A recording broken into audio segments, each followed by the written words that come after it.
Well, good morning, good afternoon, good evening to all of you. कैसे हो आप सभी दोस्तों? अच्छे हो?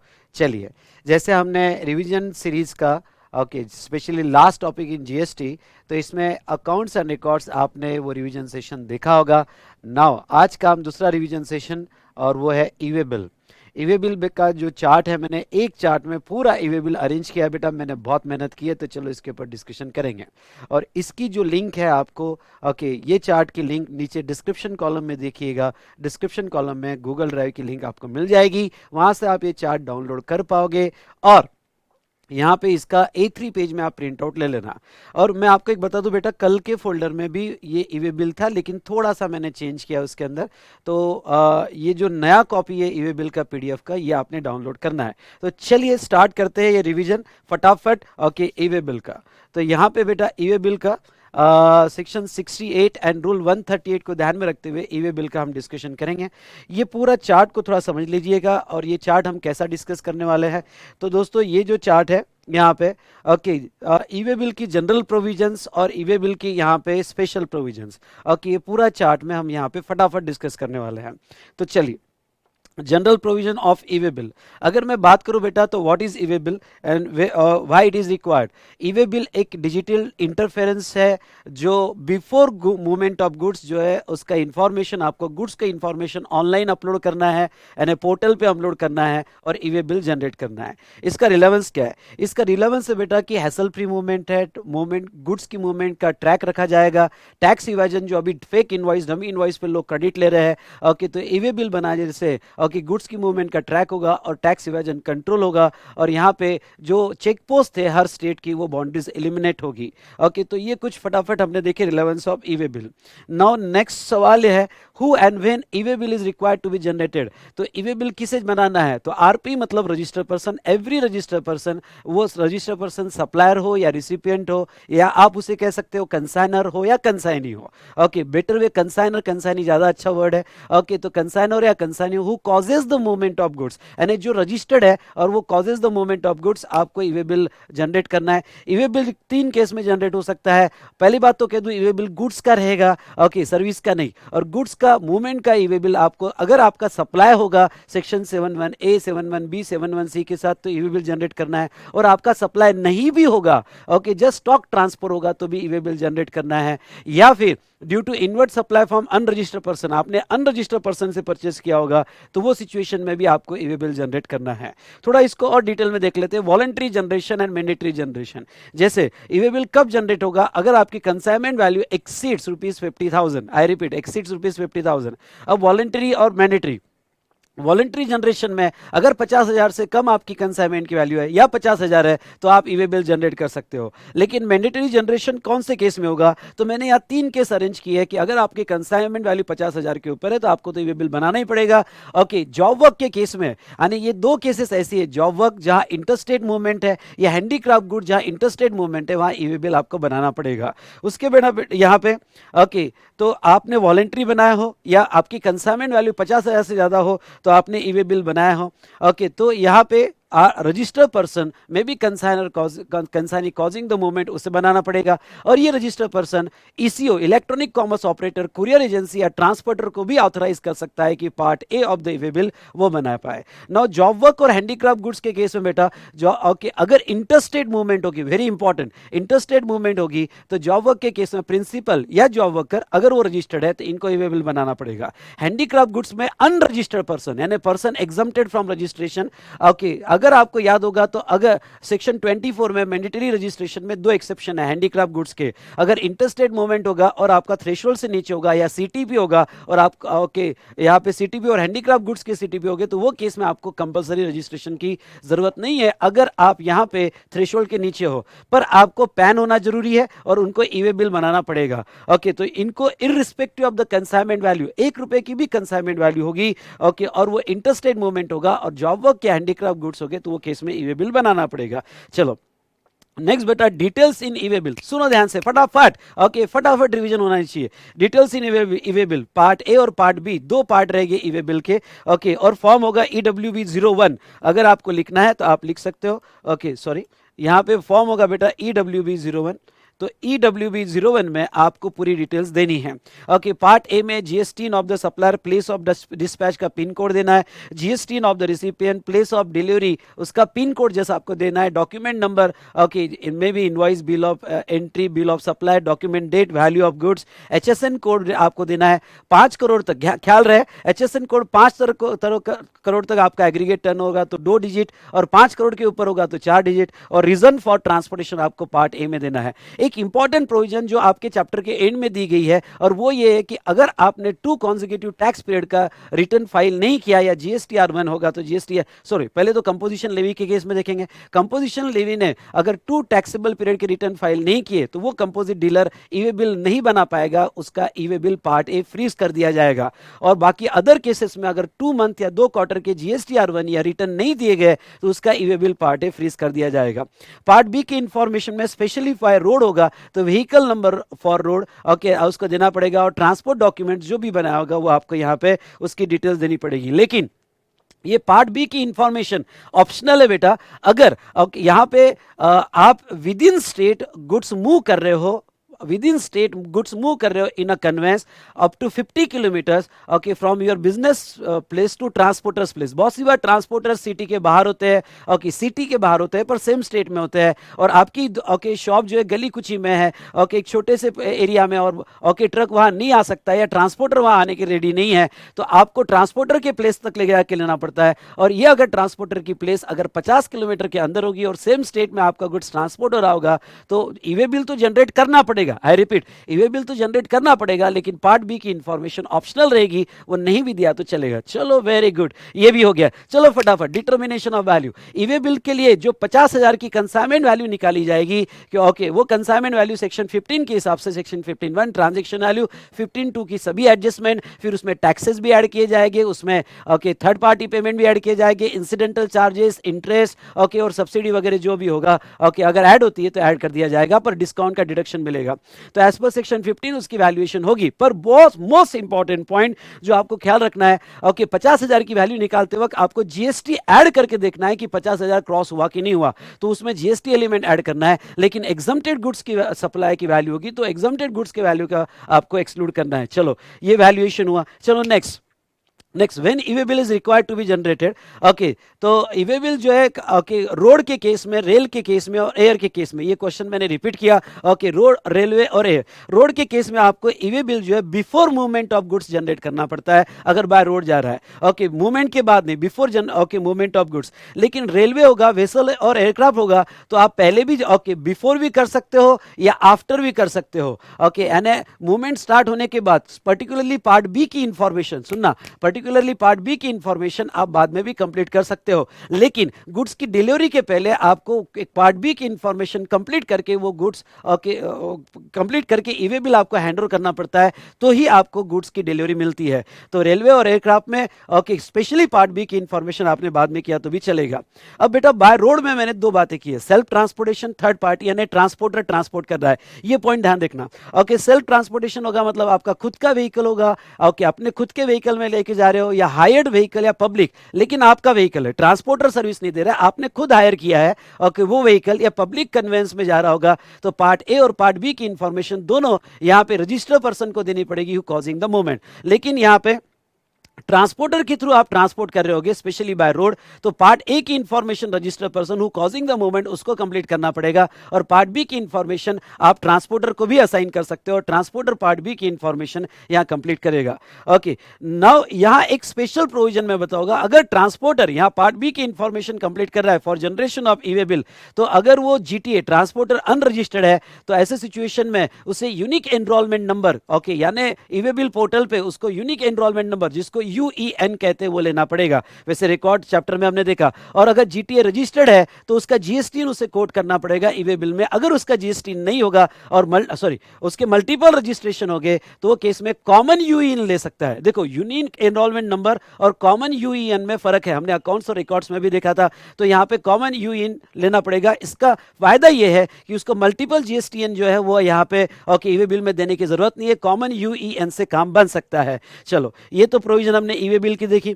उसके बाद में validity of E way bill, come on ध्यान से देखिएगा, validity of E way bill, अगर अदर देन और डायमेंशनल कार्गो हो गए तो हर 100 किलोमीटर पे आपको ओके एक दिन मिलेगा, और एडिशनल किलोमीटर मोर देन 100 पे, फिर वो 1 किलोमीटर 2 किलोमीटर क्यों ना हो, 100 के ऊपर जितना भी होगा ओके, तो फॉर पर 100 और पार्ट देर ऑफ आपको 1 एडिशनल डे मिलेगा, तो ई वे बिल उतना ओके यहाँ पे वैलिड रहेगा ना। और डायमेंशनल कार्गो होगा तो हर पहले 20 किलोमीटर पे एक दिन, और फिर ओके पार्ट ऑफ 20 किलोमीटर्स और 20 किलोमीटर्स पे एडिशनल 1 डे आपको मिलेगा। लेकिन मल्टी मॉडल शिपमेंट होगी, कम ऑन ध्यान से सुनिएगा, मल्टी मॉडल शिपमेंट होगी। मल्टी मॉडल शिपमेंट का मतलब क्या, मतलब यहाँ पे कन्वेंस चेंज हो रहे हैं, ओके ट्रांसशिप हो रहा है और कन्वेंस चेंज हो रहे हैं, मतलब इसमें ओके पहले ट्रक है, फिर रेल है, फिर शिप है, ऐसे कन्वेंस अगर चेंज हो रहे हैं और कन्वेंस चेंज होके यहाँ पे गुड्स जा रहा होगा, तो मल्टी मॉडल शिपमेंट जिसमें एक लेग शिप में होना चाहिए, कम ऑन ध्यान से देखिएगा, एक लेग अगर शिप में होगा तो ऐसे केस में वो दोनों में से ऊपर दिए गए दोनों में से कोई भी ऑप्शन ले सकता है, फिर उसका कार्गो ओवर डायमेंशनल हो या ना हो। ओके अगर मल्टी मॉडल शिपमेंट होगी और एक लेग शिप में होगा तो वो ओके वहां एक पोर्टल पे 100 किलोमीटर्स का एक दिन भी क्लेम कर सकता है, फिर उसको लगता है कि नहीं यार एक दिन में मैं 100 किलोमीटर्स कंप्लीट नहीं कर पाऊंगा, क्यों, क्योंकि इसमें कन्वेंस बदल रहे हैं, तो फिर वो एक दिन में 20 किलोमीटर्स का भी ऑप्शन ले सकता है, उसके ओवर डायमेंशनल और ओके यहाँ पे other than over dimensional cargo का कंडीशन अप्लाई नहीं होगा। चलिए वेरी गुड। आपका ईवे बिल पीरियड जो 1 डे चालू होगा, जिस दिन आपका ईवे बिल कंप्लीट हो जाएगा तब से ओके, यानी पार्ट बी की इंफॉर्मेशन जिस दिन ट्रांसपोर्टर कंप्लीट कर देगा तब से आपका ईवे बिल का पीरियड चालू होगा। मतलब बहुत सी बार ऐसा होता है कि आपने फ्राइडे को ईवे बिल जनरेट किया, पार्ट ए कंप्लीट किया, और आपने ट्रांसपोर्टर को असाइन कर दिया कि भाई पार्ट बी तू कंप्लीट कर ले, और उसने ओके मंडे को पार्ट बी कंप्लीट किया और आपका गुड्स मूव किया, तो आपका टाइम पीरियड फ्राइडे से नहीं बेटा, आपका टाइम पीरियड मंडे से चालू होगा जिस दिन पार्ट बी की इंफॉर्मेशन कंप्लीट होगी, और ये 24 आवर्स का काउंटिंग रहेगा। यानी क्या, ये बहुत इंपॉर्टेंट पॉइंट जो मैं यहां एक्सप्लेन करने जा रहा हूं, 10 अप्रैल को सुबह 10 बजे आपने ईवे बिल जनरेट किया तो पहला दिन मिडनाइट 12 बजे तक ही रहेगा, यानी 10 AM टू 10 AM ऐसा कैलकुलेट नहीं होगा। ओके इसमें हमारे आईसीए ने क्लैरिफिकेशन दे दिया है। ओके तो 10 AM टू 10 AM ऐसा कैलकुलेट नहीं होगा। पहला ओके आपका जो 24 आवर्स का जो टाइमिंग है, तो पहला जो आपका 12 AM में खत्म होगा, यानी ओके सुबह 10 से रात को 12 बजे तक मिडनाइट तक एक दिन खत्म हो जाएगा, और आगे का फिर ओके दिन 12 AM टू 12 AM चलेगा। Very very important, very very important. तो आपने पहले दिन अगर जितना लेट किया ईवे बिल बनाने के लिए उतना कम टाइम आपको मिलेगा। अगर आपने रात को 8 बजे ईवे बिल बनाया तो 4 ही घंटे आपको मिलेंगे एक पहला दिन, और उस 4 घंटे में 100 किलोमीटर से 20 किलोमीटर आपको कंप्लीट करना पड़ेगा, और बाद में फिर आपको 24 घंटे मिलेंगे। इसलिए मैं कहता हूं कि ईवे बिल मॉर्निंग में बनाओ तो ज़्यादा अच्छी बात है। चलो वेरी गुड, ये हमने देखा। Non requirement of e way bill, e-way bill की जरूरत कहाँ कहाँ नहीं है, कोई जरूरत नहीं है ईवे बिल बनाने की। नॉन टैक्सेबल सप्लाई गुड्स और नॉन टैक्सेबल गुड्स होगा, ज्वेलरी और प्रीशियस स्टोन्स हो गए तो ईवे बिल बनाने की जरूरत नहीं है, करेंसी होगी तो ईवे बिल बनाने की जरूरत नहीं है, postal baggage, personal effect, empty cargo transported in a non motorise vehicle, movement of goods ministry of defence का होगा, शेड्यूल 3 के गुड्स हो गए, ओके कस्टम और आईसीडी के गुड्स हो गए, कस्टम सुपरविजन में गुड्स हो गए, और बहुत सारे एग्जांपल। ये वाला पार्ट मैं चाहता हूं कि आप बुक में से पढ़ें क्योंकि बहुत सारी लंबी लिस्ट है, पर मेन पॉइंट्स मैंने यहां पे कवर किए जहां ईवे बिल बनाने की जरूरत नहीं है, बाकी आप बुक में से रेफर कर सकते हो। उसके बाद में बेटा documents to be carried by person in charge, PIC मतलब पर्सन इन चार्ज। ओके जब भी गुड्स की मूवमेंट होगी तो जो उसका ड्राइवर होगा या पर्सन इन चार्ज होगा उसने अपने साथ कौन कौन से डॉक्यूमेंट्स रखने चाहिए, तो invoice, bill of supply, delivery चालान या बिल ऑफ एंट्री, ये डॉक्यूमेंट रखनी चाहिए।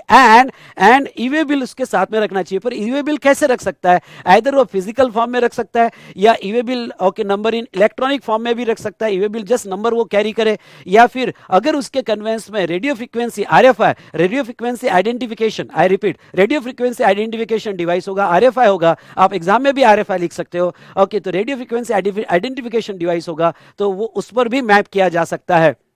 लेकिन ये क्लॉज बी वाला ओके रेल और एयर और वेसल को अप्लीकेबल नहीं है। मतलब अगर बाय रेल जा रहा होगा तो वो केस में ईवे बिल नंबर वगैरह रखने की जरूरत नहीं है, या रेडियो फ्रीक्वेंसी जो डिवाइस है वो अटैच करने की जरूरत नहीं है। ओके तो क्लॉज बी जो है रेल ओके एयर और वेसल में अप्लीकेबल नहीं होगा। चलो आपका गुड्स जा रहा है और ये सब डॉक्यूमेंट लेके जा रहा है, अब हो सकता है कि बीच में इंस्पेक्शन हुआ है, तो इंस्पेक्शन ऑफ ईवे बिल कैसे, तो राइट ऑफ कमिश्नर क्या है और राइट ऑफ पर्सन क्या है। ओके कमिश्नर के राइट क्या है, तो आपके कन्वेंस को वो इंटरसेप्ट कर सकता है, रोक सकता है, ईवे बिल वेरीफाई कर सकता है। उसके बाद में रेडियो फ्रीक्वेंसी सिस्टम होगा तो उसमें वो मैप कर सकता है। ओके, उसके पास एक रीडर रहेगा, रीडर रेडियो फ्रीक्वेंसी यानी आरएफआई को अटैच कर देगा और वहां से डेटा ले लेगा। Okay, right to physical verification of conveyance, वो फिजिकल वेरिफिकेशन भी कर सकता है। ओके, तो ये राइट कमिश्नर के राइट से। चलो, उसने आपके कन्वेंस का इंस्पेक्शन कर लिया, आगे क्या? तो आगे लॉ ये कहता है कि अगर इंस्पेक्शन हो गया तो उसको अपनी रिपोर्ट, समरी और फाइनल रिपोर्ट देनी पड़ेगी। वो फॉर्म आएगी EWB 03 में। आई रिपीट, EWB 03 में।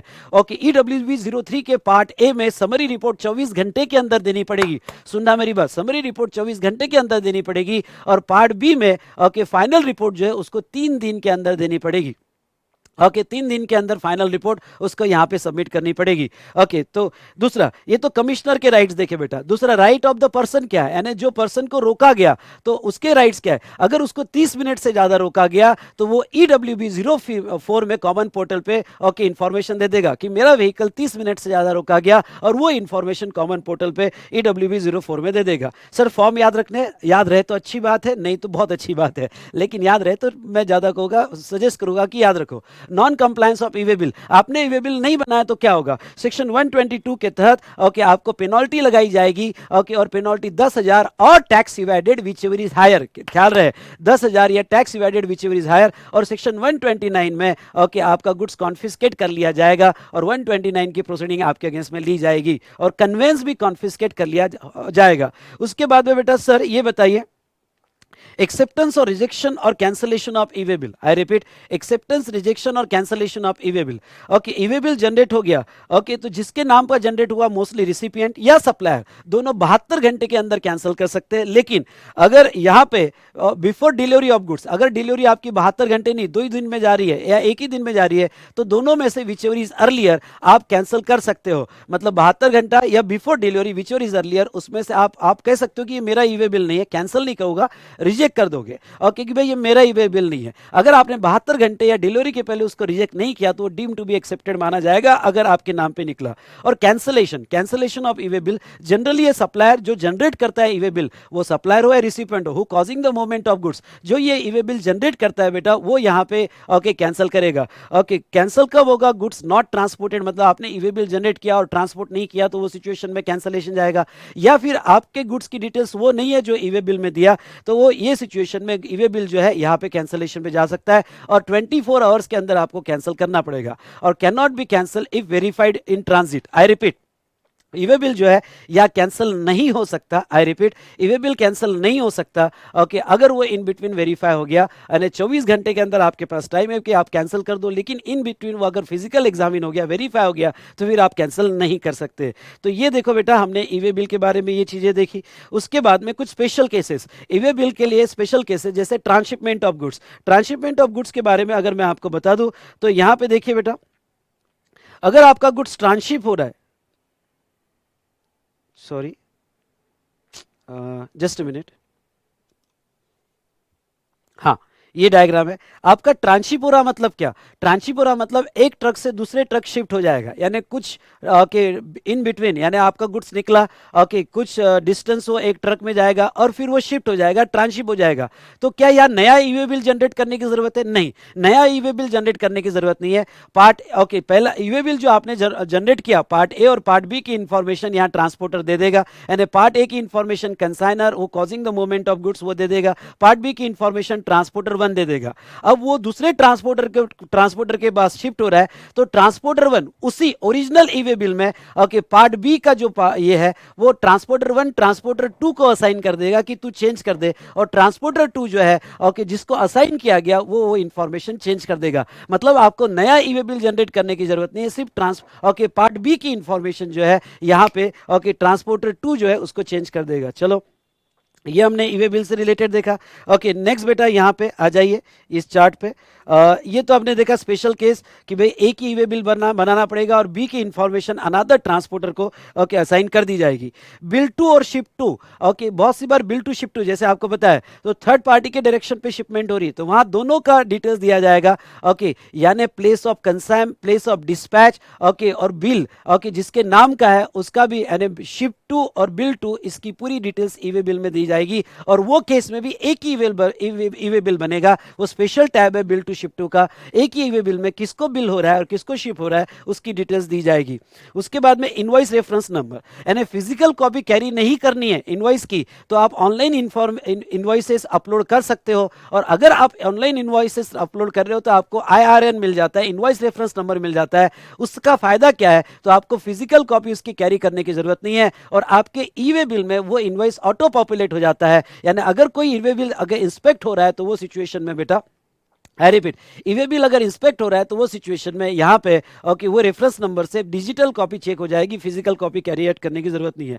मल्टीपल कंसाइनमेंट, ये ध्यान रखिएगा, ओके ये बड़ा इंपॉर्टेंट है। मल्टीपल कंसाइनमेंट यानी एक ट्रक में अगर एक से ज्यादा कंसाइनमेंट जारी है तो हो सकता है कि यहाँ पे ओके इंडिविजुअल वैल्यू कम है 50,000 से, पर वो कंसाइनमेंट जितनी ओके वो ट्रक में जारी है, एग्रीगेट वैल्यू 50,000 से ज्यादा है। आई रिपीट, एग्रीगेट वैल्यू 50,000 से ज्यादा है तो वो ट्रांसपोर्टर को EWB01 बनाना पड़ेगा। आई रिपीट, ट्रांसपोर्टर को ईवे बिल बनाना पड़ेगा, क्योंकि वो इंडिविजुअल तो 50,000 से कम है कंसाइन और कंसाइनी की, और उन्होंने ईवे बिल नहीं बनाया है, तो वो सिचुएशन में अगर वैल्यू 50,000 से ज्यादा है तो ट्रांसपोर्टर को ईवे बिल बनाना पड़ेगा।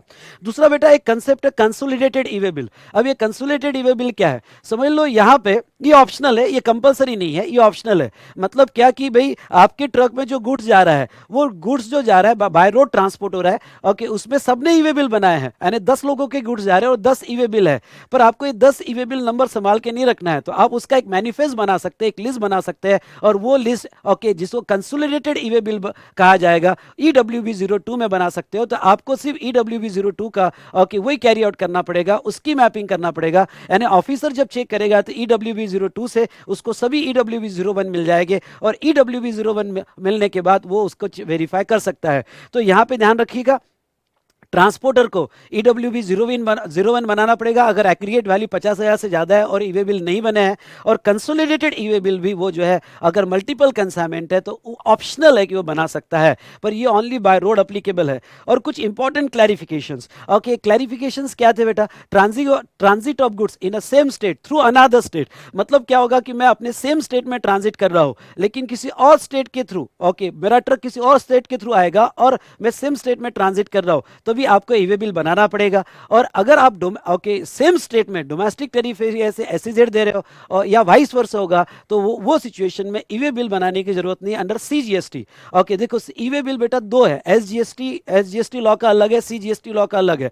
हम जो बात कर रहे हैं वो CGST लॉ की बात कर रहे हैं बेटा, और CGST में मोस्टली इंटरस्टेट मूवमेंट कवर की गई है, तो ऐसे सिचुएशन में CGST एक्ट में आपको ईवे बिल बनाने की जरूरत नहीं है। ओके उसके बाद में बेटा यहां पे देखिएगा, हाँ एक पॉइंट जो मेरे हिसाब से आपने ऐड कर देना, वैलिडिटी ऑफ ईवे बिल, ये जो वैलिडिटी ऑफ ईवे बिल पहला पार्ट था चार्ट का, यहाँ पे ये एक्सटेंड हो सकती है विद इन 8 आवर। ओके ये पॉइंट आपने ऐड कर देना, extend with in 8 hours of expiry, यानी आपको अगर ये वैलिडिटी बढ़ाना है तो एक्सटेंड हो सकती है with in 8 hours of expiry. ठीक है, तो वैलिडिटी ऑफ ईवे बिल आपके अगर चार्ट में होगा तो ठीक, नहीं तो ये ऐड कर देना कि एक्सटेंशन, तो एक्सपायरी होने के बाद आप 8 घंटे के अंदर ओके वो एक्सटेंड कर सकते हो। तो ये पूरा चैप्टर हमने देखा बेटा ईवे बिल, ये चैप्टर आपको बहुत काम आएगा, और अगर आप आपके इसके देखोगे तो मैंने हर पॉइंट एवरी पॉइंट मैंने इसके अंदर कवर कर लिया है। तो ये हमारा रिवीजन हुआ ऑन ईवे बिल। डेफिनेटली आपको इसका बेनिफिट होगा और आपको अच्छा लगा होगा रिवीजन में, तो एक लाइक बटन जरूर दबाइएगा। मुझे जरूरत नहीं है लाइक बटन की बेटा, ओके यहाँ 17 साल से ये सब्जेक्ट पढ़ा रहा हूं और मुझे सब्जेक्ट का नॉलेज मुझे पता है कि मेरे पास क्या है, लेकिन अगर आप किसी और को इसका बेनिफिट देना चाहोगे तो आजकल जमाना लाइक का है, लाइक देख के लोग वीडियोस देखते हैं, और कमेंट जरूर देना इसके ऊपर अगर आपको बहुत अच्छा लगा। तो बस मेरा गिफ्ट यही होगा कि आप कमेंट दो, क्यों, क्योंकि दूसरा स्टूडेंट्स आपके कमेंट पे जरूर देखेगा। तो थैंक यू बेटा। ओके ये ईवे बिल की रिवीजन देखी, अब नेक्स्ट सेशन आएगा हमारा और कमिंग सून एक ओके मैं डेली बेसिस पे या कभी एक आधा दिन लेट भी हो जाए तो एक एक सेक्शन ऐड करते रहूंगा रिवीजन का। आई होप आपको ये रिवीजन अच्छी लगी होगी। All the best, thank you.